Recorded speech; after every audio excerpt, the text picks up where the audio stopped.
Hey guys, this is Comic Uno, and today I'm doing Comic Uno's Best Comics of the Week. So let's get started. We go least favorite to best pick of the week, and this week I have 9 books to cover, so a pretty lightish haul for me, but let's get started. So number 9 for me this week is X-Men issue 10, and I was pretty disappointed to see this so low. Obviously, we've been waiting for X-Men to come back for a while with everything that happened with COVID. It was one of the later titles to come back, or I would say at least the middle title, because we're still waiting on books to be solicited, or if they've been canceled, or if they're actually coming back. But of course, X-Men is returning, and this was a slower issue for me. Characters that I didn't quite know, so it was harder to feel attached to them, and to let you know who those characters are, I gotta look at the chart. The one time I'm really loving the Hickman charts is to tell me who these characters are, and that is Vulcan, Petra, and Sway. Honestly, I've never read anything from these characters, and they are the focal point as the summer family go on vacation, even though I did love that splash page with everybody on a beach. But yeah, this is an okay issue for me. It's also an Empire tie-in. Already I didn't know who these characters were, and I'm also not following Empire, so it's kind of an issue that I feel like wasn't geared for me, but at the same time I don't really know who it was geared for. It felt very fillerish for me. So overall, very, very okay issue. Not a bad one. I do think there's some fun fun aspects to it, where we get to see Petra and Sway wanting to get drunk, and Vulcan being this person in power, and they keep making fun of that. So I thought that was interesting, but the rest of it kind of went over my head, because again, I'm not really following Empire, so I didn't really know who the creatures were on the moon. So X-Men issue 10 gets 2.5 stars. Artwork, same as always really good, but just wasn't my type of story this week. So going on to number 8, and that is a new X-Men book. It's kind of like the X-Men week, it seems like, and that is X Factor issue 1. So this wasn't an X-Men book I was super excited for. I've really never read much of X Factor, always try the issue 1s, and I'm like, this is not for me. And somewhat similar with this issue, read the issue 1 saying, hey, this is not bad, but it's not for me.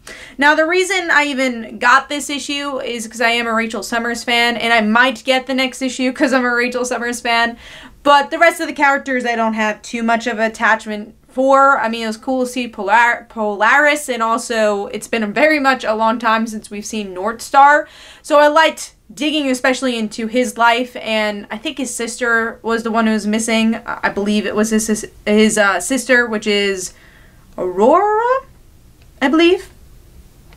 So that was kind of cool to see a bit more about her, even though she's dead, but this is the X-Men, so people are coming back, and that was kind of the interesting aspect of this book, was what goes into bringing people back and the backlog that's been happening with so many mutants returning. So I liked digging deeper into that. I love seeing Hope, even if it was just like for a somewhat of a cameo. It was cool to see her and what her deal is within the new X-Men world and within Krakoa. But overall, what really brought this down for me was the dialogue, honestly. It's very, very, very heavy on dialogue. Very expositionary. Sorry, I can't talk today. It's very expositionary, and there's just pages that there's even some word balloons that overlap each other's word balloons, because there's just so much balloons on one panel that they couldn't fit it all. So I think it just was unnecessarily wordy. Again, I don't think that's always a negative, but when it's a visual medium, you want really the balance of words and art, and it was a little distracting that we didn't really get to see as much of the artwork shine here. So overall, I'm going to give this 2.5 stars. There wasn't really a hook for me, even though I think the overall theme was good. It's also a really long issue. I don't think it necessarily needed to be $4.99. I think there's a lot of, especially in the beginning, just going through the motions saying, okay, we need to hit this character, we need to hit this character. So in some regards, it felt a little generic as a first issue. A lot of things didn't stand out. But I did like the artwork a lot. I kind of like the cartoonier nature for the art style, especially because this is usually a little bit more of serious franchise. I'm not saying that having cartoony artwork doesn't mean the writing isn't serious, but It just was a different style than what we're used to for X Factor, so I thought that was pretty cool. But yeah, giving this 2.5 stars. We'll see when issue 2 comes out how many books I'm getting, if I'm going to try out issue 2, but right now I'm kind of on the fence for another issue. I don't know if it really grabbed me enough. But I did like Rachel's dog a lot. I thought that was really fun. Alright, moving on to number 7. I'm actually pretty disappointed that this is so low. And that is Black Magick issue 12. So, this has been a really long time since the last issue came out. I think it's been over 2 years. So I'm a huge Black Magick fan. I believe they're making a show or some sort of other property for Black Magick. I don't know if it's a movie or not. I'm pretty sure it was a TV show and that's being either pitched around or already picked up.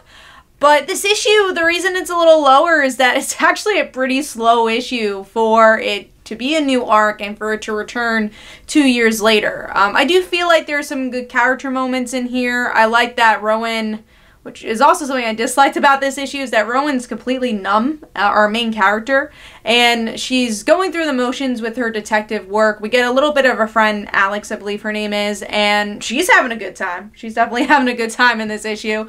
I thought this issue was really sexy, and that was definitely the highlight of the book, especially with Nicola Scott's artwork. I thought that was really great, but it took up a lot of the story in this issue, where we only really get the second half of Rowan being a detective and getting a little bit more of that mystery side and that again, kind of detective police side of things. So I kind of wish we got more of that, and I wish we got more of her and her ex-partner, because that's definitely the most interesting story-wise aspect of this book. And obviously, purposely, they don't really talk here. Even the magic aspect is so much in the background. There's just not a lot going on in this issue, plot-wise. But overall, it's nice to see this book return. I really feel like Nicola Scott's artwork is what really was able to shine in this issue, which is always appreciated. And I love the black and white grayscale for this book as well. So, Black Magick issue 12 gets 3 stars, and that is number 7? That was number 7. Moving on to number 6, which is Power Rangers issue 52, so a little lower than usual. But yeah, this is pretty much a A to B type storyline. There's actually a lot going on in this issue too. A lot of different character arcs trying to be explored. We have the Omega Rangers saying, hey, what do we do now that Shattered Grid and our battle with our ex-member of the Omega Rangers is over, and quickly they realize that there is definitely still threats in space, and they go up against this mysterious figure in the end, which I'm sure we'll learn more about hopefully in the next issue. And then the other stories we get is slightly with Lord Draken and Kimberly, which I loved, especially the call out to her potential future of being Ranger Slayer. Will she kill someone? Will she go down that path no matter what? It's obviously within her. I thought that was the best scene of the issue. And then we slow things down with some high school drama between the newer Rangers and I forget which Ranger it was. I think it was Adam, who teams up with this high school student, the smart student, and she doesn't like the Power Rangers, and it makes him think a little bit about things. So that was interesting, but also I don't know if all these elements fit in this particular issue. It felt a little disjointed just because there were so many storylines and not a total theme, and just a lot of stories having to progress to get to the next issue. So overall, I thought it was an okay issue. Artwork is not as strong as it usually is, just because we do have a different artist, shifting styles, and you know, that's obviously going to happen. So overall, I'm going to give this 3.5 stars, or actually I think I gave this 3 stars. Yeah, 3 stars, and that is number 6. So moving on to number 5, which is The Amazing Spider-Man issue 45, which I think I'm going to do a topic video once again on Kindred. I had a character, I guess I'll announce which character I'm going to talk about, but I said I think that Harry Osborn is Kindred. I did a video on that a couple of months ago, probably more than a couple of months ago at this point, and now after reading this issue and actually getting a comment on one of our Comic Frontline videos on Kindred as well, I'm thinking Gwen Stacy. I'm thinking Gwen Stacy is Kindred, so go check out that video. It should be posted Friday, where I discuss why I think it's Gwen Stacy. And there's some elements from this issue that I'll definitely be talking about. But let's dig into this issue.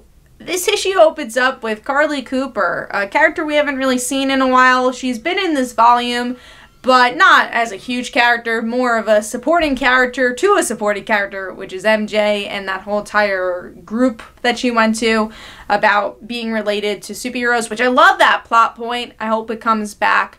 And then we get into the meat of Sin Eater and that motorcycle, not motorcycle, but that car driver guy, and they fight. There's very little hints of who Kindred is and why Sin Eater is working with Kindred, but the interesting aspect is in the end of the issue where it looks like car guy is alive, and it kind of ties into Kindred and these bugs. Is he someone who's coming back from the dead? Is she someone who's coming back from the dead? Who is this person?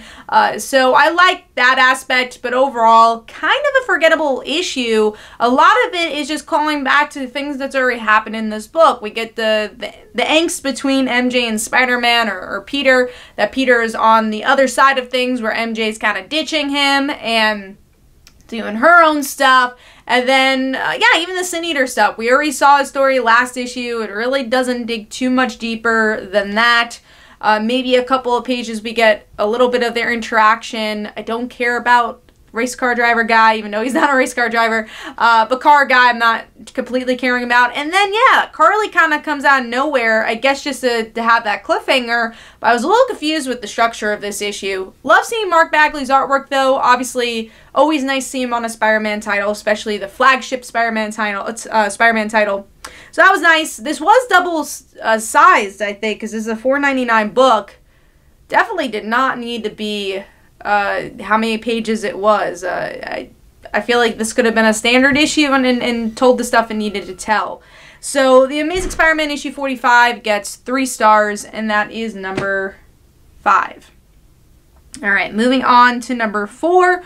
This I actually enjoyed more than the first issue, and that is Cable issue 2. I feel like it got a little bit more of a structure, and relating to Cable's background, which is him being kidnapped as a child, we get to see another mutant family's child kidnapped, and that's kind of the driving force of this narrative. But there's a lot of great character moments as well. Cable is dating all of the Cuckoos, and that is definitely putting a wedge between Emma and Cyclops, which I thought was a lot of fun. And just like the little kind of small moments between that, where he's going out with one Cuckoo and all the rest of the Cuckoos are making fun of him and their little brain world that they interact with. So I liked it. I thought it was a fun issue. It had a good balance, again, between character and plot. We get a little bit of older Cable. I don't feel like it did much for the story, but it reminds us that he's here, because honestly I forgot, because it's been how many months since we read issue 1 of Cable. So it was nice to get the reminder of like, oh yeah, older Cable has something to do with all this. But yeah, I feel like there was definitely more of a direction for this issue compared to the last issue. I will say it's a very repetitive, where they're just like, there's a child missing. Remember, there is a child missing. And also it's just the interactions between humans and mutants. It's, you know, there's no gray area to it. It's just humans don't like mutants, mutants don't like humans, and they have to interact with each other in this issue. Artwork's really good. I really like this style, and I think it's very clean for the type of story it's trying to tell. So it definitely gave me enough for me to want to pick up issue 3. And overall, thought this was a pretty good issue. So Cable issue 2 gets 3.5 stars, and that is number 4. Moving on to number 3, which is Captain Marvel issue 18. I will mention this again. I'm not reading Empire, but I am picking up the Empire tie-ins for books I'm already picking up. I don't want to not pick up these books and be completely lost. And especially with Carol and Captain Marvel, there is some plot progression that's happening with her tie-in to Empire. And I will say this issue starts out a bit slow, very much about Empire, and I'm like, oh god, am I going to be completely lost? Because they reference Empire issue 2, where Captain Marvel does become the accuser, and then once we get to her next mission, things really pick up, especially when we find out that the person that she's trying to capture and has to accuse is her half-sister. And she goes against rules, goes against hulking, and decides to go off with her sister and I guess maybe learn more about her or try to save her. And I like that. I thought that was very Carol thing to do, and I'm curious to see how she's going to use her accuser abilities, these new powers, to help her sister, and also just learn more about her sister. I'm curious to see what that dynamic's going to be like. Also, artwork is really, really good for this book. I thought it worked really well for kind of the darker tone it's going for, especially because the last issue is a lot lighter and a bit of a filler issue in the best way possible. It was my pick of the week when it came out. But yeah, I thought this was a cool direction for the book, and definitely as just a Captain Marvel fan, I want to read more, and I didn't feel completely lost. I think it tied into Empire just enough by the end of the issue. So Captain Marvel issue 18 gets 3.5 stars, and that is number 3. Alright, moving on to number 2, which is Wonder Woman 759. So I have not picked up Wonder Woman in a while, probably since the beginning of Rebirth, since Greg Rucka left. Couldn't really get into the previous volumes, but when I heard Mariko Tamaki and Mikel Janin were taking over Wonder Woman, I'm like, sign me up. Very big fan of both creators, and they don't disappoint. I mean, Janin, I love how cinematic his work is, and has always worked really well with Tom King's style of writing, but also does well with Tamaki as well, who definitely does a lot of inner monologue and a lot of how does my character feel throughout the issue, and a lot of good comedic moments as well, especially when we get to see Wonder Woman holding a bunny. I thought was very cute. But yeah, this issue I think had a really good balance where we get to see Wonder Woman just doing her civvy stuff. She's moving into a new apartment. We get introduced to some new characters, including that bunny, and she goes to pretty much IKEA to try to find a couch, and she does not understand why she has to pay $800 for a couch that she has to build, and I love that. I thought that was a lot of fun. And then we go into more of the main story where she sees that someone's being controlled by someone, and is it Maxwell Lord? Because that is the end of the issue. She meets up with Maxwell Lord, which from future solicits it seems like they have to work together, so maybe it's not him, but we're perceived to think that it's him by the end of this issue.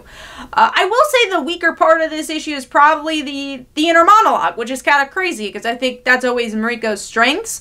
But I thought that the justice stuff kind of got a little old quickly. I don't think it needed to fill out the whole entire issue about justice, and especially leading up to Maxwell Lord. But I thought it was a really solid beginning for this creative team. Definitely got me enough to want to pick up the next issue and get excited for the next issue as well. So if you want a jumping on point for Wonder Woman, this is the perfect jumping on point, and I think it was a really solid debut. So Wonder Woman issue 759 gets 4 stars, and that is number 2. Moving on to number 1, this is a book I actually dropped, and I actually had an assignment for work to read the rest of it and to do an article, and I read through it, and it's I read the issues that I actually had previously read, and I read it back to back up to this point.